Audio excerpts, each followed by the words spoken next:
Josh Jacobs led the league in rushing yards while also rushing for 12 touchdowns for the Raiders last year, but he still has yet to attend a day of training camp because he and the Raiders have yet to come to a contract agreement. Saquon Barkley finished 4th with 1,312 rushing yards for the Giants and also had 10 rushing touchdowns, even with a subpar offensive line. The Giants still refused to give him a long-term contract, so he had to settle for a franchise tag. Dalvin Cook has made the Pro Bowl the last 4 years with the Vikings, but is currently unemployed. Austin Eckler is coming off 2 of the best seasons of his career for the LA Chargers, but the Chargers chose not to offer any contract extension negotiations. Tony Pollard became a Pro Bowler for the first time and still had to take a franchise tag. Miles Sanders ran for over 1,000 yards for the Eagles and had 11 touchdowns, but the Eagles let him walk in free agency. Personal feelings aside, I think the Eagles will be fine without him.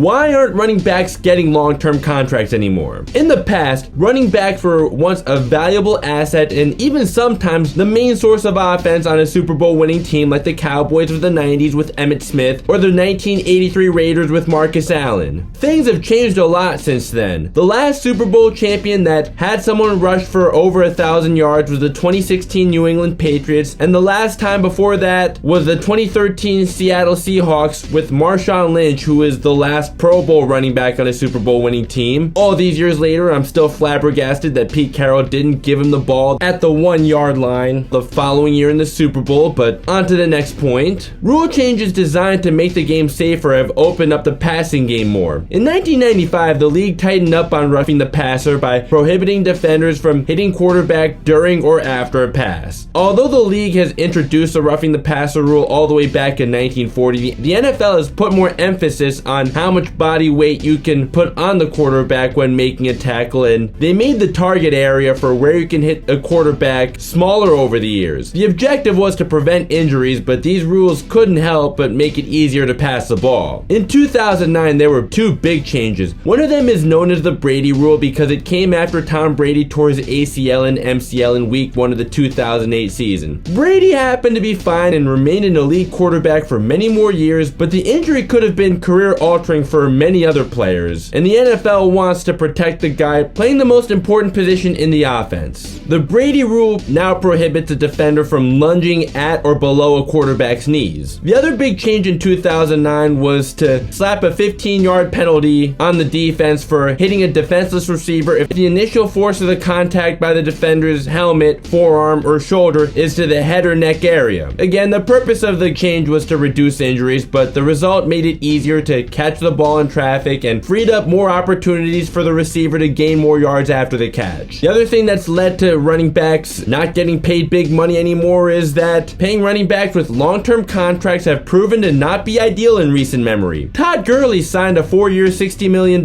deal with the Rams with $45 million guaranteed in 2018, and it turned out well for 1 year, but then his degenerative knee problem caught up with him in 2019 and he got released, which cost the Rams $18 million in dead cap money. In 2020, the Panthers made Christian McCaffrey the highest paid running back in NFL history, and he never played more than 7 games for the Panthers in a season again before the Panthers traded him to the 49ers. The Cowboys signed Ezekiel Elliott to a 6-year, $90 million contract in 2019, and after knee and ankle injuries hampered him ever since, the Cowboys released him with 2 years left on his contract, which will cost the Cowboys $14 million in dead cap money over the next 2 years. I'm sure that GMs are now very cautious of this. Salary-wise, since 2009, none of the highest paid running backs on a Super Bowl winning team didn't even make $1 million for the season. Now the next point, running backs not only have the shortest career spans, they have also proven to be the most replaceable position. Look no further than DeMarco Murray, who was the NFL's Offensive Player of the Year for the Cowboys in 2014, then signed with the Eagles. The Cowboys were fine moving on from him when they drafted Ezekiel Elliott just 2 years later. Murray had a disappointing season replacing the once dynamic LaShawn Shady McCoy on the Eagles before having a bounce back year on the Tennessee Titans. But then he just didn't have it anymore when when he was only 29 years old a year later. Then he never played another NFL down again, and here the Titans are now with Derrick Henry. The Eagles also didn't need a star running back to win their first Super Bowl in franchise history. Hopefully it's their only one, at least for as long as I'm alive. The Rams were also able to prove this when they won the Super Bowl after cutting ties with Todd Gurley without replacing him with a running back who is nearly as good as he was. Running backs also need blockers, at least most of the time. The offensive line tends to play a big role in how effective the running back can be, so it doesn't make much sense to invest in a star running back if you are not also building a powerful offensive line. Le'Veon Bell is a perfect example of how much the offensive line can be a big factor on how effective a running back can be. In Pittsburgh, Le'Veon Bell was elite and was often the first pick for many fantasy football leagues. In 2018 though, he held out for the entire season. His playstyle heavily relied on patiently waiting for open holes to run through. He went to the Jets after sitting out for a whole year, only to never be the same player again, and has expressed regret for his decision. Now there's the rise of dual threat quarterbacks. More blitz heavy defensive schemes in today's NFL have given quarterbacks the need to be faster on their feet in order to extend a play. NFL teams also don't have the patience for young quarterbacks to develop the ability to process and counter every defensive scheme, so this makes their ability to run much more valuable than ever before. Dual threat quarterbacks like Randall Cunningham, Fran Tarkenton, Steve Young, Michael Vick, and Donovan McNabb used to be rare, but now you will find dual threat quarterbacks across the league. It's also fair to say that the play styles of past dual threat quarterbacks have influenced more recent quarterbacks. Lamar Jackson and Cam Newton have cited Michael Vick as an influence to their play styles. This past season, 5 quarterbacks had over 100 rushing attempts, which I believe is a league record. Quarterback is already the highest paid position in the NFL, so for them to have more responsibilities for running the ball has also taken the value away from the feature back. Some people have suggested for solutions that there should be a separate salary cap for running backs to make it less risky of paying a running back a long-term contract. If a running back has a big season, they have every right to demand a lot of money. Just the problem is, there's more risk in paying a running back the big bucks than any other position, and they're also the most replaceable position. Another idea I've seen suggested is to turn running backs into a hybrid of a receiver. They should line up